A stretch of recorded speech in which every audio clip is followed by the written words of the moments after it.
चाहता हूं कि मदरसे में आप बच्चों को ये शिक्षा देते हो कि गजवाए हिंद होगा। गजवाए हिंद में आप सारे हिंदुस्तानी हिंदुओं को तलवार से काटने की बात करते हो। जोन है पूरी, ये जो धरती है, पूरी जो अर्थ है, वो गजवाए आलम बन जाए और वो गजवाए हिंद के उस सपने को लेकर के भारत में काम कर रहे हैं।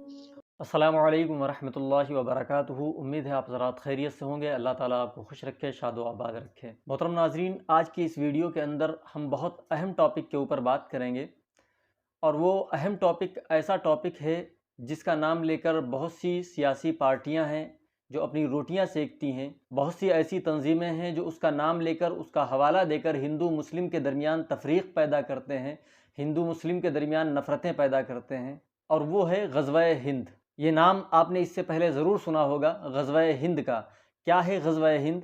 अगर इस वीडियो को आप पूरा आखिर तक देखेंगे तो आपको इसमें सारा मामला क्लियर हो जाएगा कि ग़ज़वा-ए हिंद क्या चीज़ है, और ये जो हदीस के अंदर ग़ज़वा-ए हिंद के बारे में आया है इससे क्या मुराद है, ये सारी चीज़ें क्लियर हो जाएंगी। मोहतरम नाज़रीन, एक हदीस का हवाला पेश किया जाता है और अक्सर ये सवाल एक्स मुस्लिम्स की तरफ से उठाया जाता था, और अब हमारे बहुत से हिंदू भाई भी इस सवाल को उठाते हैं। और इस सवाल को अक्सर आपने मीडिया के अंदर सुना होगा, आपने टीवी डिबेट के अंदर सुना होगा, जिसमें वो कह रहे होते हैं कि मुसलमानों की ये प्लानिंग है कि वो ग़ज़वा-ए हिंद करेंगे, वो हिंदुस्तान के ऊपर हमला करेंगे, और बाज़ाब्ता तौर पर हदीस के अंदर ये चीज़ मौजूद है। अब मामला ये है कि हदीस का सही मफ़हूम क्या है और ग़ज़वा-ए हिंद से क्या मुराद है, इसको समझे बग़ैर इस तरह की नफ़रतें पैदा की जाती हैं। मैं आपको एक वीडियो दिखलाना चाहूँगा मुफ्ती यासिर नदीम अल-वाजिदी साहब की, जिसमें उन्होंने सही मानों में ग़ज़वा-ए हिंद क्या होता है उसको एक्सप्लेन किया, और उन्होंने बताया कि जिसे हम ग़ज़वा-ए हिंद समझ रहे हैं वो मोहम्मद बिन कासिम का हमला है जो सिंध के ऊपर हुआ था। उसको सही मानों में समझने के लिए आप इस वीडियो को देख लें, सारा मामला आपका क्लियर हो जाएगा। इस वीडियो को देखें आप। क्या है कि आप हिंदुओं के खिलाफ जो है ग़ज़वा-ए हिंद करें। जी हाँ, मैं थोड़ा सा उस हदीस के ऊपर बात करने से पहले बैकग्राउंड जरूर बताना चाहूंगा कि जितने भी इब्राहिमिक रिलीजन हैं, वो 3 इब्राहिमिक रिलीजन हैं, जिसमें ईसाइयत है, यहूदियत है और फिर इस्लाम है। तीनों के यहाँ प्रोफेसीज मिलती हैं, और इसको हम, ये एक रिलीजियस ब्रांच है जिसको हम एस्केथोलॉजी कहते हैं।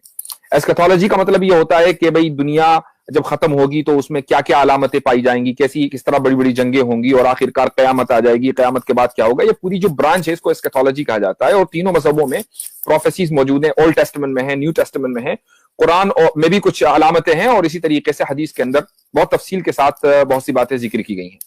लेकिन प्रोफेसीज का मतलब ये नहीं होता कि मसलन आप सल्लल्लाहु अलैहि वसल्लम ने कोई बात कही तो वो हमेशा मुसलमानों ही के मफाद में होगी। मैं एक मिसाल देता हूं। एक हदीस है, वैलुन लिल अरब मिन शर्रिन कद इक़तरब। इस हदीस का मतलब यह है कि अरबों के लिए हलाकत का वक्त करीब आ गया है। अब अरबों से मुराद यहां मुसलमान ही है, तो मुसलमानों की हलाकत की पेशन गोई नबी करीम सल्लल्लाहु अलैहि वसल्लम ने इस हदीस के अंदर की है। अब ये कोई कहने लगे कि भाई ये कैसी, नबी करीम सल्लल्लाहु अलैहि वसल्लम अपनी ही उम्मत के कुछ लोगों की हलाकत की पेशन गोई कर रहे हैं। वो इसलिए कि एस्केथोलॉजी का मतलब ये नहीं होता कि अपने लोगों को किसी काम के लिए तैयार किया जाए कि भाई तुम हमला कर देना या हमले का दिफा कर लेना, बल्कि एक चीज होने वाली है उसको बयान करना मकसद होता है। या इसी तरीके से एक और हदीस आई है, उसमें तो काबे के डिमोलिशन का जिक्र है कि आखिर जमाने में अफ्रीका का एक बादशाह आएगा, वो काबे को डिमोलिश कर देगा। तो इसी तरीके से नबी करीम सल्लल्लाहु अलैहि वसल्लम की एक हदीस इंडिया के ताल्लुक से है, और यह हदीस सही है। इसके जो नरेटर्स हैं वो 2 हैं, और ये बहुत पॉइंट की बात है, इसलिए मैं चाहूंगा कि आप भी और जो नाजरीन हैं वो थोड़ा गौर से सुने। देखिए, नबी करीम सल्लल्लाहु अलैहि वसल्लम के जो कंपेनियंस हैं, जिनको हम सहाबा कहते हैं, उनमें एक सहाबी हैं, उनका नाम है अबू हुरैरा रजी अल्लाहु अन्हु। इन सहाबी की, इन कंपेनियन की सबसे ज्यादा नरेशंस हैं नबी करीम सल्लल्लाहु अलैहि वसल्लम से, 5000 से जायद हैं। तो एक तो हदीस इनकी है, और एक और कंपेनियन है, उनका नाम है सौबान। एक नरेशन उनकी है, एक रिवायत और हदीस उनकी है। तो सबसे पहले मैं सौबान की जो रिवायत है रजी अल्लाहु अन्हु की, वो मैं आपको बयान करना चाहूंगा। तो सौबान रजी अल्लाहु अन्हु ये कहते हैं कि नबी करीम सल्लल्लाहु अलैहि वसल्लम ने ये फरमाया, और ये बिल्कुल सही हदीस है, कि मेरी उम्मत की 2 जमातें ऐसी होंगी कि जिनको अल्लाह ताला जहन्नम की आग से आजाद कर देगा। पहली जमात तो वो होगी जो हिंदुस्तान के ऊपर हमला करेगी, और दूसरी जमात वो होगी जो ईसा इब्न मरियम अलैहिस्सलाम के साथ होगी। ठीक है, ये हदीस आप सल्लल्लाहु अलैहि वसल्लम ने बयान फरमाई। सौबान रजी अल्लाह अन्हु इसके नरेटर हैं। लेकिन अभी ये बात अधूरी है। वो अधूरी इसलिए है कि अब हम ये देखेंगे कि आप सल्लल्लाहु अलैहि वसल्लम की इस हदीस को और किन किन लोगों ने किस अंदाज से बयान किया है। तो मैंने अबू हुरैरा रजी अल्लाह अन्हु का नाम लिया, जो सबसे ज्यादा रिवायत करने वाले और नरेट करने वाले हैं। उन्होंने इस हदीस को 2 तरीके से बयान किया है। ان میں سے ایک طریقہ کافی ہے. وہ یہ فرماتے ہیں کہ نبی کریم صلی اللہ علیہ وسلم نے ہمیں غزوہ ہند کے بارے میں بتایا کہ بھئی ایک جنگ ہوگی ہندوستان میں, اور انہوں نے مجھ سے کہا کہ سندھ اور ہند کی طرف, یاد رکھیے کہ اس زمانے میں ہند اور سندھ الگ نہیں تھے, یہ تو اب ہوئے ہیں. سندھ اور ہند کی طرف ایک لشکر بھیجا جائے گا, اور اے ابو ہریرہ اگر تم نے وہ زمانہ پایا, یہ ابو ہریرہ سے کہا جا رہا ہے, اے ابو ہریرہ اگر تم نے وہ زمانہ پایا تو میں چاہوں گا کہ تم اپنی جان اور مال اس میں لگاؤ. اگر تم شہید ہو گئے بہت اچھی بات ہے, اور اگر تم واپس آ گئے تو اللہ تعالیٰ تمہیں جہنم کی آگ تم پر حرام کر چکے ہوں گے. اس کا مطلب یہ ہوا کہ جس غزوہ ہند کی بات اس حدیث میں کہی جا رہی ہے وہ فرسٹ سینچری کے اندر آلریڈی ہو چکا ہے, اور اس کے اپنے اسباب ہیں کہ وہ غزوہ کیوں ہوا تھا. لیکن اس کا مطلب یہ نہیں ہے کہ قیامت تک یا ہمارے دور میں یا آگے چل کر آج سے 10 سال بعد, 20 سال بعد, 100 سال کے بعد کوئی بھی لڑائی ہوگی تو اس کو غزوہ ہند کہہ دیا جائے. اسلامک اسکالرشپ میں ایک بہت ہی مشہور نام ہے, ان کا یہ ہے, بہت مشہور مفسر ہے جنہوں نے قرآن کی تفسیر بھی کی ہے, ان کا نام ہے ابن کثیر.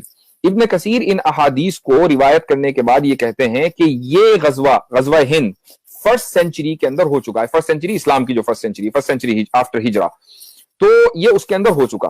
تو اب پاکستان کے کچھ لوگ اگر اس کو اپنے اوپر فٹ کرنے لگیں, یا ہندوستان کے کچھ لوگ اس سے خائف ہونے لگیں, ڈرنے لگیں کہ بھئی اس کا مطلب تو یہ ہوا کہ ہندوستان کے مسلمان خوب پلاننگ کر رہے ہیں, مدرسوں کے اندر خوب ٹریننگ دی جا رہی ہے, یہ بالکل غلط ہے. غزوہ ہند کیا ہے صاحب یہ بتائیں. غزوہ ہند ایک جنگ جو ہندوستان میں ہوگی.